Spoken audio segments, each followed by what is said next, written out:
خوش آمدید۔ آج ہم ایک ایسی عظیم ہستی کی دنیا میں قدم رکھیں گے جن کی زندگی کے واقعات، ایمان، حکمت اور اللہ پر توکل کی لازوال داستانیں ہیں۔ دنیا کی تاریخ بادشاہوں کے قصوں سے بھری پڑی ہے، لیکن سوچئے ایک ایسے حکمران کے بارے میں جن کے سر پر صرف بادشاہت کا تاج ہی نہیں تھا بلکہ نبوت کا مقدس مرتبہ بھی عطا کیا گیا تھا۔ جی ہاں، ہم بات کر رہے ہیں حضرت سلیمان علیہ السلام کی، ایک نبی اور ایک ایسے بادشاہ جن کی سلطنت کا تصور کرنا بھی مشکل ہے۔ اللہ تعالیٰ نے انہیں وہ طاقت عطا کی تھی کہ ان کا حکم صرف انسانوں پر ہی نہیں بلکہ جنات، چرند پرند، یہاں تک کہ تیز ہوائیں بھی ان کے تابع تھیں۔ تو آئیے پہلی کہانی کی طرف چلتے ہیں، جو دراصل بندگی کی ایک گہری آزمائش کی کہانی ہے، اور اس کا آغاز ہوتا ہے ایک ایسی مخلوق سے جس کا حسن ناقابل بیان تھا۔ ہوا میں اڑتے اپنے تخت پر سفر کے دوران حضرت سلیمان علیہ السلام کی نظر شاندار پروں والے گھوڑوں پر پڑی۔ وہ اتنے خوبصورت تھے کہ آنکھیں خیرہ ہو جائیں۔ اللہ کی اس تخلیق کو دیکھ کر آپ کے دل میں انہیں حاصل کرنے کا ارادہ پیدا ہوا۔ اب ظاہر ہے ان تیز رفتار اڑنے والے گھوڑوں کو پکڑنا کوئی آسان کام تو تھا نہیں۔ اس کام کے لیے ایک بہت ہی طاقتور جن شمدون کو بلایا گیا، جو حضرت سلیمان علیہ السلام کے جلان سے ڈر کر سمندر کی گہرائیوں میں چھپا بیٹھا تھا۔ اس جن نے بھی کمال کی چالاکی دکھائی۔ اس نے پہلے وہ جگہ ڈھونڈی جہاں یہ گھوڑے پانی پینے آتے تھے، پھر اس نے پانی میں ایک نشہ آور چیز ملا دی۔ بس پھر کیا تھا، جیسے ہی گھوڑوں نے پانی پیا وہ مدہوش ہو کر گر پڑے اور جن نے انہیں مضبوط رسیوں سے باندھ لیا۔ جب وہ گھوڑے حضرت سلیمان علیہ السلام کے سامنے پیش کیے گئے تو ان کا حسن واقعی دیکھنے لائق تھا۔ آپ ان کی خوبصورتی میں اس قدر محو ہو گئے کہ چند لمحوں کے لیے اپنے سب سے اہم فرض سے غافل ہو گئے۔ اور اسی محویت میں اچانک انہیں احساس ہوا کہ عصر کی نماز کا وقت نکل گیا ہے۔ یہ احساس ہوتے ہی آپ پر گہری ندامت طاری ہو گئی کہ کیسے ایک دنیاوی چیز کی خوبصورتی نے انہیں اپنے رب کی عبادت سے غافل کر دیا۔ لیکن ایک نبی کی توبہ بھی شان والی ہوتی ہے۔ آپ فوراً اللہ کے حضور جھک گئے، آنکھوں سے آنسو رواں تھے، اور آپ دنیاوی خوبصورتی سے دھوکہ کھا جانے پر معافی مانگ رہے تھے۔ ان کی یہ سچی پکار اللہ تعالیٰ نے سنی اور ایک معجزہ رونما ہوا۔ اللہ کے حکم سے حضرت جبرائیل علیہ السلام نے ڈوبتے ہوئے سورج کو روک دیا اور دن کو اتنا بڑھا دیا گیا کہ نماز ادا کی جا سکے۔ اور یہ ثابت کرنے کے لیے کہ اللہ کی محبت ہر دنیاوی چیز سے بڑھ کر ہے، حضرت سلیمان علیہ السلام نے ایک بہت بڑا قدم اٹھایا۔ انہوں نے حکم دیا کہ ان گھوڑوں کے پر کاٹ دیے جائیں۔ یہ اس بات کا اعلان تھا کہ جس چیز نے انہیں اللہ کی یاد سے غافل کیا، اس کی ان کی نظر میں کوئی وقت نہیں۔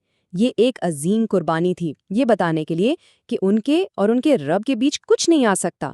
چلیں اب یہاں سے آگے بڑھتے ہیں اپنی دوسری کہانی کی طرف، جو تقدیر کے تصور کو ہی ایک چیلنج پیش کرتی ہے۔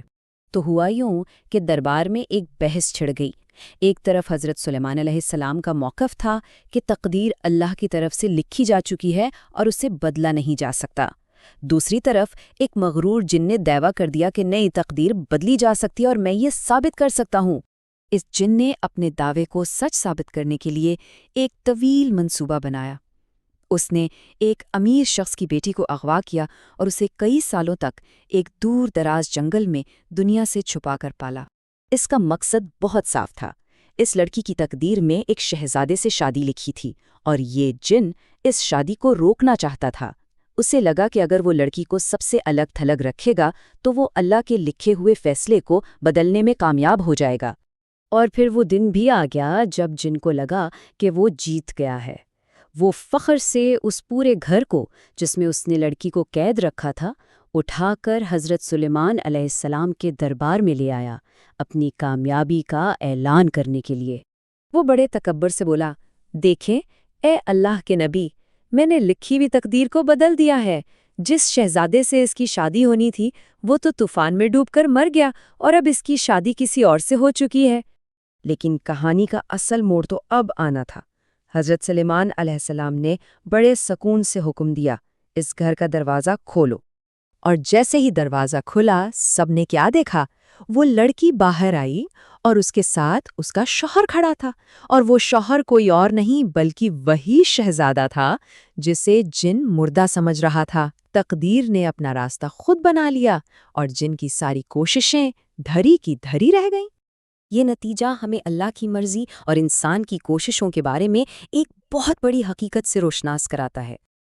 وہ جن بس دیکھتا رہ گیا، اس کا سارا غرور، سارا تکبر اس ناقابل تردید حقیقت کے سامنے چکنا چور ہو گیا۔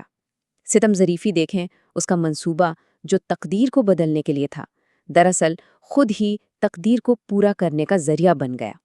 تو انجام کیا ہوا؟ جن کو اس کے تکبر اور جرم کی سزا میں موت سنائی گئی۔